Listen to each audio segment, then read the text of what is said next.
നമസ്തേ. ശ്രീ വിശ്വനാഥൻ ഗുരുകുലം മായങ്കാവ് ദേവസ്ഥാനം കളരി അദ്ദേഹം രചിച്ച ശ്രീമദ് വിഷ്ണുമായ പുണ്യപുരാണം എന്ന ഗ്രന്ഥത്തിലെ അധ്യായം 4 ജലന്ധരവധം 45 ദിനത്തിൽ കേൾക്കുക. ദിവസങ്ങൾ, മാസങ്ങൾ, വർഷങ്ങൾ കടന്നുപോയിട്ടും യുദ്ധത്തിനൊരു പര്യവസാനം ഉണ്ടായില്ല. അതികഠിനമായ ജലന്ധര പത്നിയുടെ തപസ്സിനാലാണ് ജലന്ധരവധം നടക്കാത്തതെന്ന് മനസ്സിലാക്കിയ സ്വാമി തൃശൂരിൽ നിന്നും പുറത്തു വന്ന് ജലന്ധര രൂപം ധരിച്ച് ജലന്ധര പത്നിയുടെ തപസ്സിന് ഭംഗം വരുത്തി. തപസ്സിന് ഭംഗം വരുത്തിയ സ്വാമിയെ തിരിച്ചറിഞ്ഞ ജലന്ധര പത്നി സ്വാമിയെ ശപിച്ചു. ആരാലാണ് അവിടുന്ന് സൃഷ്ടിക്കപ്പെട്ടത്?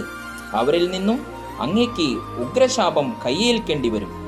വിഷ്ണുമായ ജലന്ധര പത്നിയിൽ നിന്നും ശാപം സ്വയം ഏറ്റുവാങ്ങിയും ജലന്ധരവധം അനിവാര്യമാണെന്നും അതിനാണ് തൻ്റെ പിറവിയെന്നും ജലന്ധരവധം ചെയ്തില്ലെങ്കിൽ ലോകനാശം ഉണ്ടാകുമെന്നും അങ്ങനെയാണ് തൻ്റെ ദൗത്യം നിർവഹിച്ചതെന്നും പറഞ്ഞ് വിഷ്ണുമായ അവിടെ നിന്നും മായയായി.